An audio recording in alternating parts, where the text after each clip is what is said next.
the Voyage family. Welcome to another episode of The Voyage. Today, I have another wonderful scholar in the house, Dr. Bankole Faith in the building. Welcome, Doc. We are so happy to have you on our platform. Thank you so very much. Nice having you too. Yeah, so please can you introduce yourself? Well, I'm Dr. Faith Bankole, a lecturer and who specializes in mycology and plant biotechnology. I was trained as a plant pathologist with interest in fungi, dealing with fungal diseases that affect plants. And then I breed for disease resistance in plants, particularly cereals. And I've chosen maize as my most important crop. Wow, that's a huge one. Thank you very much, sir. We'd love to know how was your PhD journey? First, how did you gain admission into the PhD program? Well, I would say mine was more or less like a fun. Okay, let's have fun. Because I had, right from onset, I just wanted a kind of program that just runs just like that. So from BSc, Masters, PhD without breaking. Wow. That was my plan ab initio. From when? From when I was about graduating as an undergraduate. Okay. I decided that I would just, after my NYC, I would not look for any job. I'll go back to school. Masters. I just took a break of about, I think, 3 months. Wow. And then I came back. And that's how the whole thing went. So after my master's degree, I got admission. I was planning to seek admission into a particular university outside the country, but I had issues with transcripts. Okay. And as a result, I lost that admission. So for me not to lose the time, I just addressed the transcript back to my alma mater so that I can enroll in a PhD program, and then that's how it started. So was it that you just went online and you applied online and then you just got the admission? Well, it's yes, because OAU you buy the scratch card admission for 15,000 naira. I can't 10,000 or 15,000 naira, and then afterwards you'll be enrolled into the program. And since it was still my department, it was easier for me to navigate because I'd already met the HOD. This is my plan. Okay. So just the semester, I rounded up my masters during the rain semester, like we have it in OAU. So the Harmattan semester, I had a break just to process a few things, and then the rain semester, I enrolled for the PhD program, and that's how I started.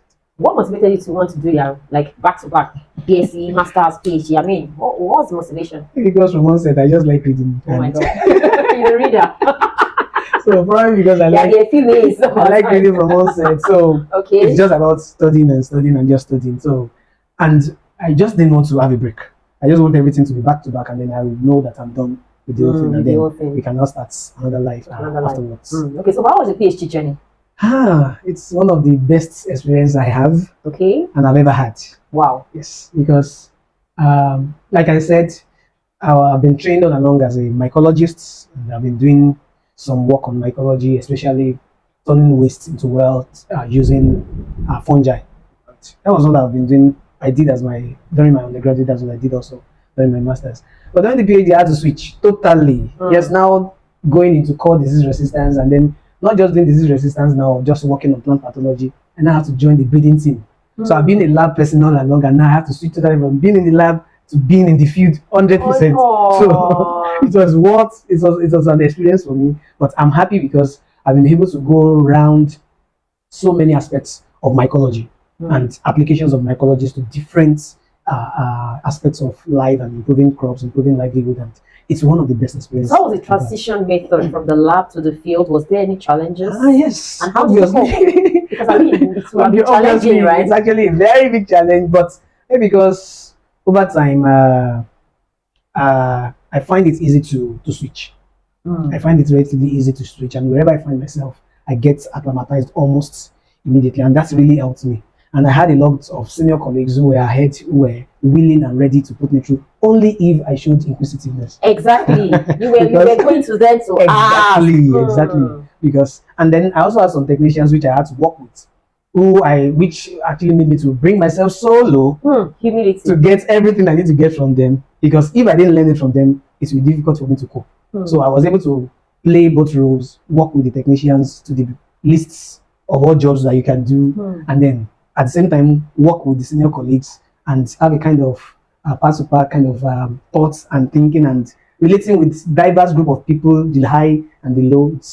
But I enjoyed this. It was a roller coaster journey. But Actually, that's the word. So was there any low time, and was there any time you almost pulled out of the program? well, I didn't really want to pull out, but there were times you feel like, Can you is do this, this? can there be an end to this? I understand that feeling. Because of the way my PhD turned out, because I'd been a year and a half into the program before I got a grant that took me out of my previous inclination to something that was totally different. So now, because of that, I had to have group of supervisors because I have a team of experts that I have to work with. I worked with two or three plant pathologists. I worked with about a major plant breeder, and under him were other breeders. So now, for me to switch between the plant breeder always believes that everything must end on the field. The pathologists believe that everything must end in the lab. So now, how do I get a balance? And How did you that get was the balance? that was the most mind-boggling part of my journey. But how I did it, I can't say, but I knew I did it because it Someone wasn't. else, there was no how Because- exactly you did it. I wouldn't.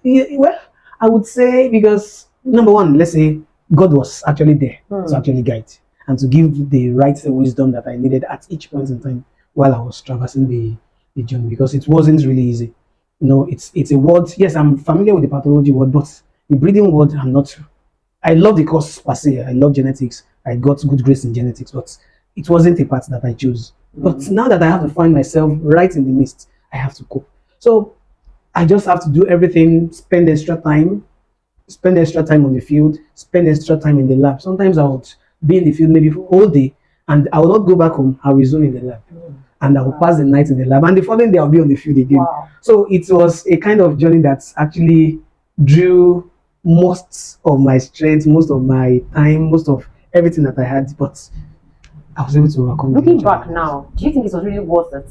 Yes. And interestingly now, I find myself in departments which I never planned I would find myself. Okay. Because I now have to be in a department that deals with biotechnology and that deals with microbiology. Wow. So now my mycology, plant pathology experience makes me fit. Okay, because I studied mycology. So that's my field. I do very excellently in it. And now biotechnology, because I have to wait for disease resistance, I have to learn everything about biotechnology, learn a lot of things about genetics. So I find myself now in a situation where my services are needed in both programs, and then it makes me a perfect fit for where I am today, even though I never planned that will ever be and how it will ever happen. So it's a very good thing, and it's worth the stress. Wow. Thank you very much, Doc. I would love to ask, what was the highest point during your PhD program or after? Highest point is actually getting results.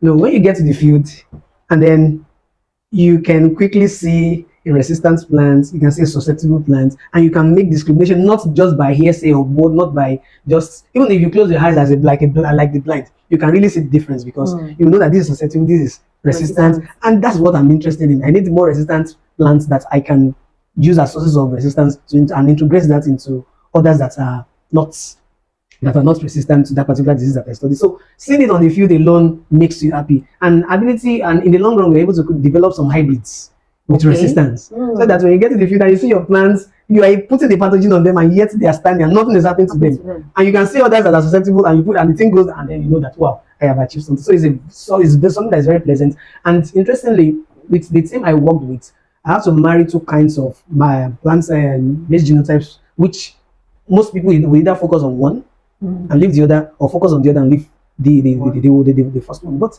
in my own case, I have to marry both together and seeing excellent results on the field.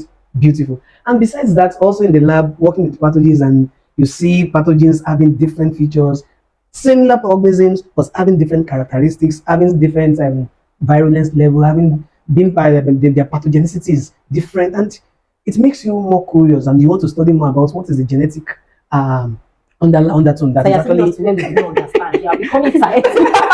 So it makes you. So it's a young man. Tell us, me that. So when you see an organism, for example, you have a twin. Okay, you have a twin, and both they look identical. Okay, but they have contrasting different characters. Okay, and you'll be wondering, hey, you look exact. You are the same in almost all aspects. But But they have why are different- you different? Yes. So you now want to start to ask yourself questions. What could have led to those differences? So opening more fields of research, opening more fields of just finding out and being curious. It's actually a very good point. But when you're talking with passion, I can see how passionate you are about your research. I mean, really, this is a mentor here for those that need a mentor. Okay, now looking back, what would you have changed about your journey? Yes, if I would have changed anything, I think maybe I would have loved to change my approach at some point, because sometimes, because most of those things told on my health, because I have to pay, there's something you have to pay for something. So if I have another opportunity, I would want to I use a better style, use another way to still achieving the results, but may not go headlong into crashing because you want to. Are you trying to say that maybe you have taken it slow and steady? Yes, I would have and said, eventually you have still graduated. I would have said slow and steady, but I have some people who want the results. But your health was in the line. So I had to put my health. So you sacrificed your health to get the results. Exactly. Wow. So now, but that looking back now, I would have preferred to find a better way to still achieve the same results, but not put your health in the line. Putting my health in the line. It would have been much better. Wow, that's a very good one. So please tell us, what were the life lessons you learned during your PhD program, and how did you apply it in your career? Number one is knowing how to relate with people. Human relations. And as a scientist. As a scientist. Wow. You cannot succeed without collaborations. And you need to relate with different people, convince them of what you're about doing, and then getting results. So if you don't know how to, and sometimes as a scientist, you might not actually, you are not the house of all knowledge. There's some knowledge you still have to pick from some people who are down below the ladder. So if you don't know how to relate with those people, you will not get results. Wow. Speaking as if you're an academic or an outstanding scholar, how do you now balance your work and life, spiritual life, social life? I mean, do you party? Do you go to one days? That's one thing PhD actually took away from me. Oh my God. And those are some of the things I would have loved to incorporate even to have another chance, because there was zero time for social life. Yes, there was time for God, because God is constant, and that's I have to keep up to.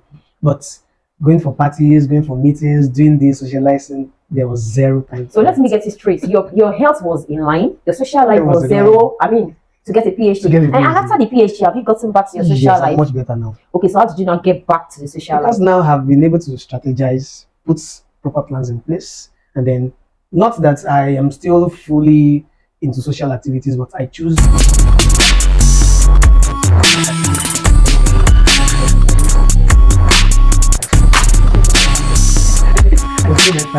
But those that are very, very important, I try as much as possible to attend, and I can go as far as wherever to ensure that I attend, regardless of the location, wherever it might be. Okay, thank you very much, Dr. Bankole Faith. We are happy to have you on this platform, and thanks for sharing your experience with us. Thank you. It's a wonderful privilege. I mean, it's our pleasure, and we hope that when you're a reader or professor, we come back to you, you'll be able to share your experience as you progress in the ladder.